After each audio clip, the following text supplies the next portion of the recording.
Dear students, आज हम लोग क्लास 9th के केमिस्ट्री विषय के अगले टॉपिक के बारे में अध्ययन करेंगे। हम लोग इससे पहले जो टॉपिक पढ़ रहे थे दूसरे चैप्टर पे, क्या हमारे आसपास के पदार्थ शुद्ध हैं, is matter around us pure, यह दूसरा चैप्टर है। इसी चैप्टर के हम लोग पदार्थ क्या है, शुद्ध पदार्थ, अशुद्ध पदार्थ क्या है, इसके बारे में अध्ययन किए थे। फिर शुद्ध पदार्थ को दो भागों में वर्गीकृत किए थे, तत्व, यौगिक। फिर तत्व को 3 भागों में वर्गीकृत किए थे और अशुद्ध पदार्थ को मिश्रण और समांगी मिश्रण और विषमांगी 2 भागों में बांटे थे। यहाँ तक हम लोग अध्ययन कर लिए थे। तत्व क्या है, तत्व के सभी डिफिनीशन हम बताए थे, इनके जितने भी एग्जाम्पल है बताए थे। आप लोग बताए थे कि पीरियोडिक टेबल में अभी तक लगभग 118 तत्वों की खोज हो चुकी है, जिनमें से हम बताए थे 9 तत्व जो है भूपर्पटीय होते हैं, भूपर्पटीय रीजन में पाए जाते हैं, पृथ्वी के भूपर्पटीय भाग जो होता है उसमें पाए जाते हैं। और भी तमाम इनके एग्जाम्पल बताए थे। तत्व नाम किसने दिया, ठीक है, तत्व की खोज किस प्रकार हुई, इसके हिस्ट्री के बारे में सारे हम बता दिए थे। अब हम लोग जानेंगे कि तत्व, देखेंगे कि तत्व को 3 भागों में वर्गीकृत किया गया। तत्व को एलिमेंट कहते हैं। तत्व को 3 भागों में बांटा गया। कौन कौन से? एक धातु, दूसरा अधातु और तीसरा जो है उपधातु है। इन्हीं तीनों के बारे में आज हम लोग अध्ययन करेंगे, ठीक है। तो धातु क्या है, उपधातु क्या है और अधातु क्या है, इनकी परिभाषा, इनके गुण, इनके बारे में अध्ययन करेंगे। तो देखेंगे कि तत्व जो है, तत्व को 3 भागों में वर्गीकृत किया गया। कौन कौन से? धातु, अधातु और उपधातु। तो इसमें हम पहला अध्ययन करेंगे। पहला क्या करेंगे? पहला है धातु। धातु को मेटल कहते हैं। धातु को क्या कहते हैं? मेटल कहते हैं। धातु क्या है?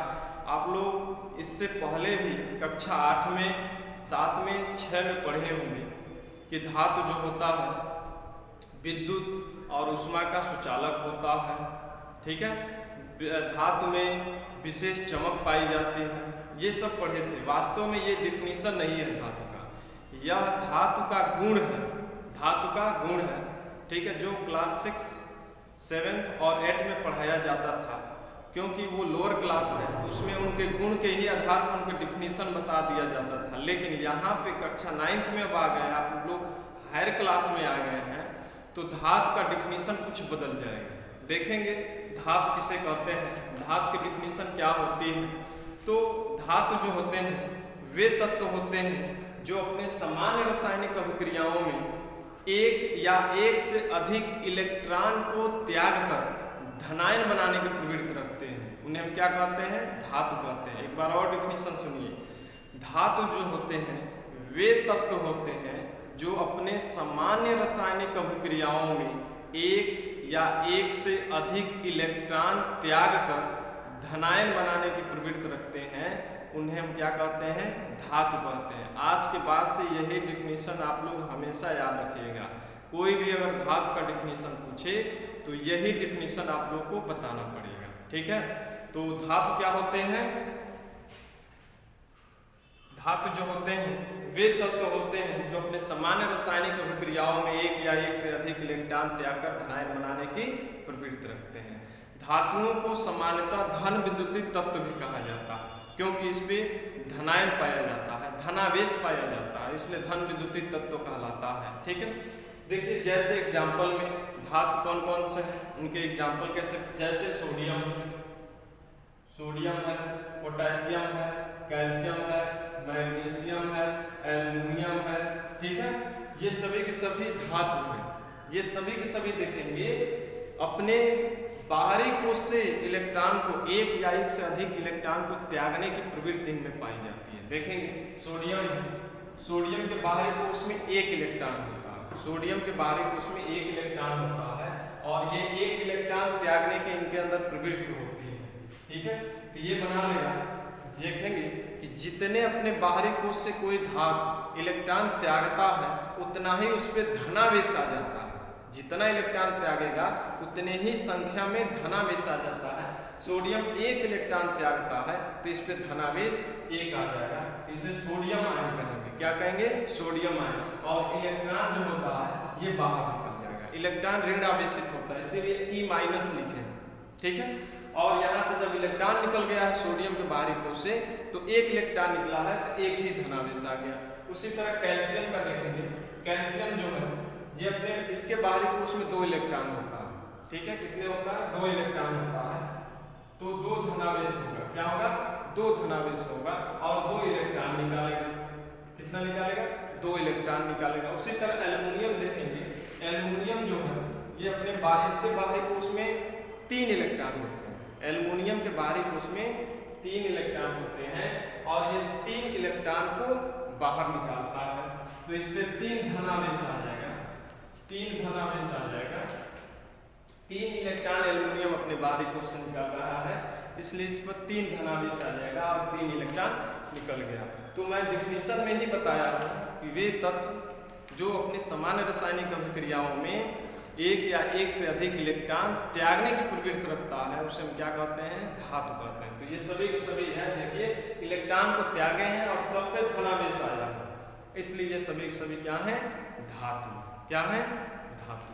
तो ये डिफिनीशन हमेशा याद रखिएगा। आज के बाद से अब से कोई भी धातु का डिफिनीशन पूछेगा तो ये न बताइएगा कि धातु जो होता है ऊष्मा और विद्युत का सुचालक होता है, ठीक है। धातु में तन्यता पाई जाती है, धातु में चमक पाई जाती है, ये गुण है, धातुओं का क्या है? गुण है, न कि डिफिनीशन। ये परिभाषा नहीं, परिभाषा ये है, ठीक है। और ये एग्जाम्पल, परिभाषा भी बता दिए, एग्जाम्पल भी बता दिए। अब देखेंगे धातुओं के गुण कौन कौन से होते हैं। धातुओं के गुण कौन कौन से होते हैं? धातुओं के गुण, धातुओं के कौन कौन से गुण होते हैं, ठीक है। तो धातुओं को वही अभी मैं बताया 6, 7, 8 में जो आप लोग डिफिनीशन के तौर पे पढ़े थे वही गुण यहाँ पर भी जानना है। तो देखेंगे कि धातु जो होते हैं धातुओं में चमक होती है। पहला देखेंगे चमक, धातु जो होते हैं धातुओं में चमक होती है। जैसे लोहा है, लोहा देखते होंगे कैसा चमकता है। सोना है, सोना देखते होंगे एकदम पीले कलर का चमकता है, ठीक है। चांदी है, चांदी किस प्रकार चमकता है? वो भी धातु, ठीक है।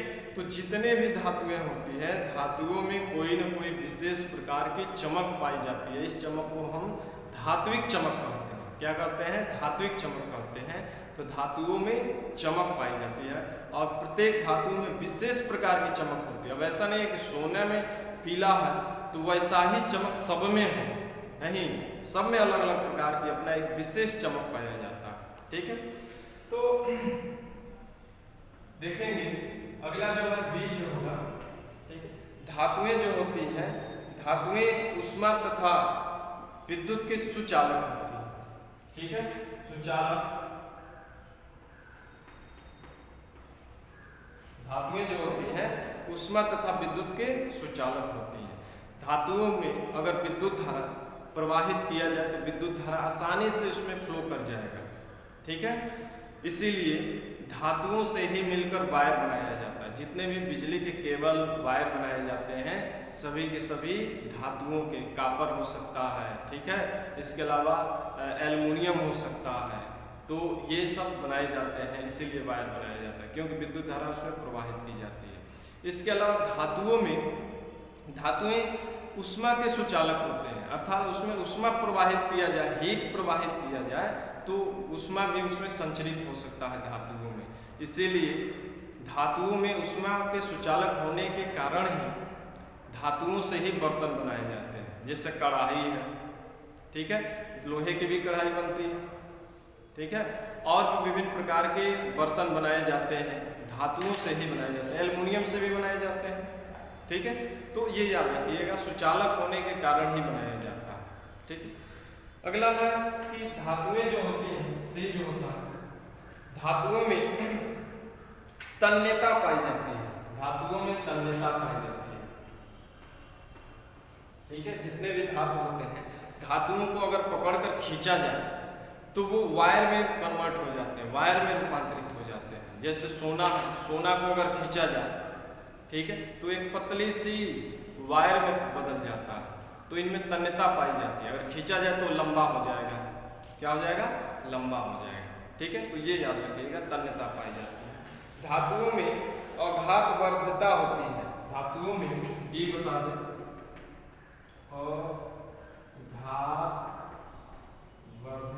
अघात वर्ध्यता है।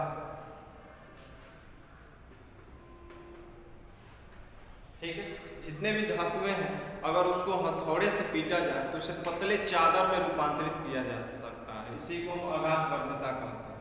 इसी गुण को हम क्या कहते हैं, अघात वर्ध्यता कहते हैं। देखते हैं लोहे को गर्म करके अगर पीटा जाता है तो जिस आकृति या आकार को बनाना होता है उस प्रकार के उसको बनाया जा सकता है। ठीक है, सोना देखें, सोना में सबसे ज़्यादा अघात वर्ध्यता पाया जाता है। सोना इतना नरम होता है कि हाथ से दबा दिया जाए तो पिचक जाता है।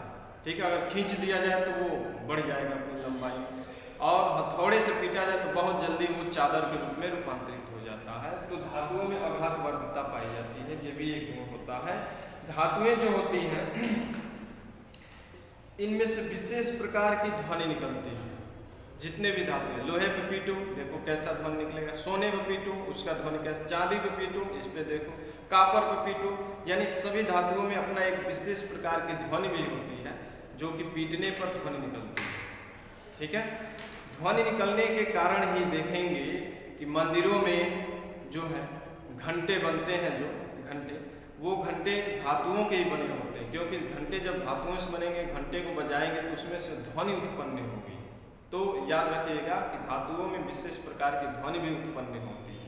तो ये रहा, अब ये भी है कि ये जो है धातुएं जो होती हैं सामान्यतः ठोस अवस्था में पाई जाती है। जितनी भी धातुएं होती हैं सामान्यतः ठोस अवस्था में पाई जाती है।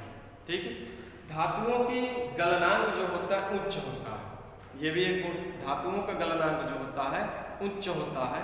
ठीक है, जो कि सोडियम को छोड़कर, सोडियम बहुत कम ही टेम्परेचर पर स्मेल्ट कर जाता है, तो गलनांक जैसे लोहे का गलनांक बहुत उच्च होता है, एल्युमिनियम का भी उच्च होता है, कापर का भी उच्च होता है। ठीक है, तो धातुओं के गलनांक उच्च होते हैं, इस बात को याद रखिएगा। ठीक है, तो ये रहा धातुओं के गुण है, धातु का डिफिनेशन है। अब अधातु के बारे में जान लिया जाए। अधातु क्या होता है?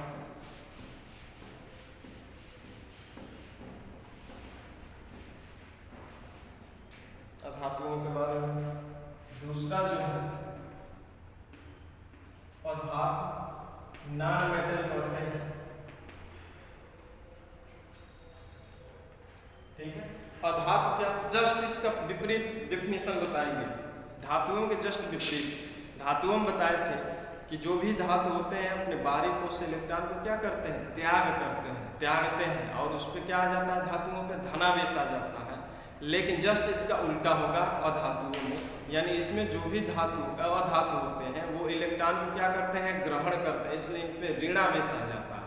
तो अधातु वे तत्व होते हैं, अधातु वे तत्व होते हैं जो अपने सामान्य रासायनिक अभिक्रियाओं में एक या एक से अधिक इलेक्ट्रॉन को ग्रहण करके ऋण आवेश बनाने की प्रवृत्ति होती है, उन्हें हम क्या कहते हैं, अधातु कहते हैं। अधातुएं सामान्यतः ऋण विद्युतीय होती है क्योंकि इस पे ऋण आवेश पाया जाता है, और ऋण आवेश इसलिए पाया जाता है क्योंकि ये इलेक्ट्रॉन को क्या करते हैं, ग्रहण करते हैं। जितने इलेक्ट्रॉन को अपने बाहरी कोश में ग्रहण करेंगे उतने ही अधातुओं पर ऋण आवेश की संख्या होती है, ये याद रखिएगा। जैसे एग्जाम्पल के रूप में क्लोरीन है, ब्रोमीन है, आयोडीन है, ऑक्सीजन है, सल्फर है, नाइट्रोजन है, ये सभी के सभी अधातु हैं। सभी के सभी क्या है, अधातु हैं। जैसे क्लोरीन का देखेंगे, क्लोरीन एक इलेक्ट्रॉन ग्रहण कर लेता है, क्लोरीन के बाहरी कोश में एक इलेक्ट्रॉन ग्रहण करने की क्षमता होती है। ठीक है, तो एक इलेक्ट्रॉन ग्रहण कर लिया तो Cl- हो जाएगा। देखिए एक इलेक्ट्रॉन ये ग्रहण कर लिया तो उस पर एक इलेक्ट्रॉन किया है तो एक ही ऋण आवेश आ गया। अब इसे हम क्लोराइड आयन कहेंगे, क्या कहेंगे, क्लोराइड आयन। उसी तरह सल्फर, सल्फर 2 इलेक्ट्रॉन को ग्रहण करता है। ठीक है, तो ये क्या बन जाएगा, यस माइनस माइनस, ये सल्फाइड आयन हो गया। क्या हो गया, सल्फाइड आयन हो गया। ठीक है, तो अधातुएं जितने भी होते हैं वो इलेक्ट्रॉन को ग्रहण करते हैं अपने बाहरी कोश में, इलेक्ट्रॉन को क्या करते हैं, ग्रहण करते हैं, त्यागते नहीं है, त्यागते धातु हैं और ग्रहण कौन करता है? अधातु करता है। ठीक है, तो ये डिफिनीशन हो गया, एग्जाम्पल हम बता दिए। अब से आप लोग धातु अधातुओं का डिफिनीशन यही बताएंगे। ठीक है, फिर अब इसके गुण के बारे में जान लिया। गुण क्या होता है? अधातुओं का गुण क्या होता है? गुण। ठीक है, अधातु जो होते हैं, देखेंगे जितने भी अधातु होते हैं जस्ट धातुओं के विपरीत लक्षण गुण पाया जाता है। ठीक है, अधातु जो होते हैं उनमें चमक नहीं पाई जाती, अधातुओं में चमक नहीं होती, जबकि धातुओं में चमक होती है, जिसे धात्विक चमक कहते हैं। लेकिन अधातुओं में किसी प्रकार की चमक नहीं पाई जाती है और ये विभिन्न रंगों में पाए जाते हैं। अधातु जो होते हैं विभिन्न रंगों में पाए जाते हैं। ठीक है, इसके अलावा अधातु में तन्यता नहीं पाई जाती। जैसे धातुओं को खींचा जाए तो वायर में बदल जाएगा, तार में बदल जाता है, लेकिन अधातुओं में ऐसा नहीं होता। अधातुओं को खींचने पर वो वायर में बदलते नहीं है। अधातुओं में अघात वर्धनीयता का गुण नहीं पाया जाता। ठीक है, जबकि धातुओं में पाया जाता है। अधातु जो होते हैं सामान्यतः भंगुर होते हैं। भंगुर क्या है? भंगुर। अधातु जो होते हैं भंगुर होते हैं। ठीक है, धातुओं में हम बताए होंगे कि धातु को जो होते हैं ये इसको हथौड़े से पीटा जाए धातुओं को तो चादर में बदल जाते हैं, लेकिन अधातु ऐसे होते हैं अगर इसको पीटा जाए तो ये छोटे छोटे टुकड़ों में टूट जाते हैं, बिखर जाते हैं टूटकर। ठीक है, इसी गुण को हम भंगुर कहते हैं। क्या कहते हैं? भंगुर कहते हैं। तो अधातुओं में भंगुरता पाई जाती है, जितने भी अधातु होते हैं उनमें भंगुरता पाई जाती है। केवल देखेंगे अधातु जो होते हैं ये विद्युत और ऊष्मा का सुचालक नहीं होते हैं, बल्कि कुचालक होते हैं। विद्युत और ऊष्मा का कुचालक होते हैं, सुचालक नहीं होते हैं, केवल एक को छोड़कर। ग्रेफाइट, ग्रेफाइट जो है ग्रेफाइट जो होता है इसमें ऊष्मा का भी चालन हो सकता है और विद्युत का भी प्रवाह हो सकता है, यानी ये विद्युत और ऊष्मा का सुचालक होता है, जो कि अपवाद है, अधातु है। ग्रेफाइट क्या है? अधातु है, फिर भी इसमें धातु जैसा गुण पाया जा रहा है। ठीक है, तो ये याद रखिएगा। ठीक है, अधातुएं जो होती हैं सामान्य ताप पर विभिन्न अवस्थाओं में पाई जाती है। अधातु ठोस में भी पाई जाती है, द्रव में भी पाई जाती है और गैस में पाई जाती है। जैसे अधातु ठोस के रूप में आयोडीन पाई जाती है। आयोडीन जो होता है ठोस अवस्था में होता है, वास्तविक अवस्था, और द्रव अवस्था में ब्रोमीन होता है। ब्रोमीन जो होता है द्रव अवस्था में होता है, और गैस अवस्था में नाइट्रोजन होता है। गैस अवस्था में नाइट्रोजन होता है। तो ये रहा धातुओं अधातुओं की परिभाषा और उनके गुण। ठीक है, अगला है उपधातु। अगला क्या है? अगला है उपधातु है। उपधातु, मेटलॉइड। उपधातु, उपधातु को हम मेटलॉइड कहते हैं। ये उपधातु क्या होते हैं? तो देखेंगे वे तत्व जिनके अंदर धातुओं जैसा भी और अधातुओं जैसा भी दोनों का गुण पाया जाता है, यानी धातु और अधातु के समान, दोनों के समान ये व्यवहार करते हैं। कभी धातु जैसा व्यवहार करते हैं और कभी आवश्यकता पड़ता है तो अधातु जैसा भी व्यवहार करते हैं। ऐसे तत्वों को ही हम क्या कहते हैं? उपधातु कहते हैं, यानी इनके अंदर दोनों गुण पाए जाते हैं, धातुओं जैसा भी अधातुओं जैसा। जैसे एग्जाम्पल के रूप में कौन कौन से होते हैं?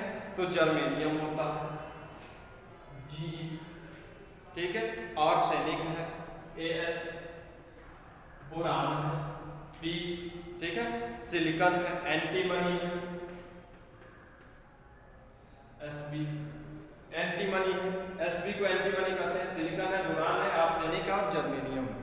ये सभी के सभी उपधातु कहेंगे इसको। क्या कहेंगे?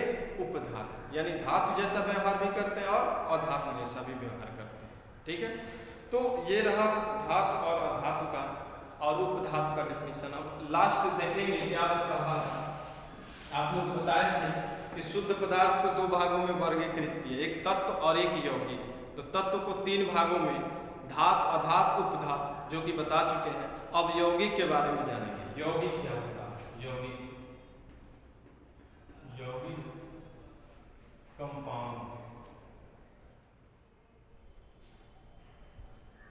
कंपाउंड्स है। ठीक है, यौगिक क्या होते हैं, यौगिक किसे कहते हैं। ठीक है, तो देखेंगे इसका डेफिनेशन क्या होता है। यौगिक जो होते हैं वे शुद्ध पदार्थ होते हैं जिनमें विभिन्न तत्वों के परमाणु एक निश्चित अनुपात में रासायनिक संयोग करके एक अणु की रचना करते हैं। एक बार और डेफिनेशन बताएंगे। यौगिक वे शुद्ध पदार्थ होते हैं जिनमें विभिन्न तत्वों के परमाणु एक निश्चित अनुपात में रासायनिक संयोग करके एक अणु की रचना करते हैं। उन्हें हम क्या कहते हैं, यौगिक कहते हैं। ठीक है, दूसरी डिफिनीशन और सिंपल में जो कि 6, 7, 8 में ये डिफिनीशन पढ़े हैं। यौगिक वे पदार्थ होते हैं या वे शुद्ध पदार्थ होते हैं जिसमें तत्वों के परमाणु निश्चित अनुपात में पाए जाते हैं या उपस्थित होते हैं। ठीक है, ये यौगिक का डिफिनीशन है। अब इनका एग्जाम्पल देख लिया जाए। देखिए H2O, ठीक है, इसके अलावा C6H12O6 ग्लूकोज है, NaCl, ठीक है, ये सभी यौगिक है। कार्बन डाइऑक्साइड, ठीक है, इसके अतिरिक्त अमोनिया, NH3, ये सभी यौगिक है। याद रखिएगा, यौगिक में याद रखिएगा जो भी तत्वों के परमाणु होते हैं वो निश्चित अनुपात में रासायनिक संयोग करके अणु की रचना करते हैं। देखेंगे यह जल का अणु है, इसे यौगिक भी कह सकते हैं। इस जल के अणु में 2 हाइड्रोजन के परमाणु और 1 ऑक्सीजन का परमाणु आपस में संयोग किया है। ठीक है, इसमें देखेंगे ये ग्लूकोज के अणु है, ग्लूकोज, इसमें 6 कार्बन परमाणु और 12 हाइड्रोजन परमाणु और 6 ऑक्सीजन परमाणु आपस में मिलके C6H12O6 अणु की रचना की है, ग्लूकोज अणु की रचना की है। ये अमोनिया है, इसमें 1 नाइट्रोजन के परमाणु और 3 हाइड्रोजन के परमाणु आपस में संयोग करके एक अणु की रचना किया है, अमोनिया अणु। तो ये सभी के सभी यौगिक हैं। एक सिंपल तरीका हम बताते हैं यौगिक की पहचान। देखेंगे कि जिन रासायनिक पदार्थों का हम अणुसूत्र लिख लेते हैं, अणुसूत्र लिख लें, इस प्रकार ये अणुसूत्र भी है। जैसे ये जल का अणुसूत्र H2O है, अमोनिया का NH3 है, कार्बन डाइऑक्साइड का अणुसूत्र CO2 है, इसके अलावा नमक का, साधारण नमक का NaCl है। जिनका अणुसूत्र लिख लेंगे वो समझिए यौगिक है। सबसे सिंपल तरीका है जानने का। ठीक है, तो यौगिक के बारे में भी हम लोग जान लिए, एग्जाम्पल भी। आप लोग कम से कम 50 यौगिकों का अणुसूत्र लिखेंगे। ये आप लोगों का समझिए होमवर्क दे रहा हूँ। घर पे कहीं से भी सर्च करके, किसी पुस्तक से, नेट से या जहाँ से भी 50 यौगिकों के अणुसूत्र लिखेंगे। ठीक है, और उसे रट लेंगे, याद कर लेंगे। कम से कम 9th में आप लोग हैं तो 50 यौगिकों का अणुसूत्र तो याद ही होना चाहिए। अगर याद रहेगा तभी जाकर 10 इजी लगेगा। ठीक है, फिर 11 तभी केमिस्ट्री के अब बेसिक चीज़ें आप लोग समझ पाएंगे, जानेंगे, अन्यथा केमिस्ट्री कभी नहीं आ पाएगा। ठीक है, तो आज के लिए बस इतना ही। कल फिर से अगले टॉपिक के बारे में आते हैं।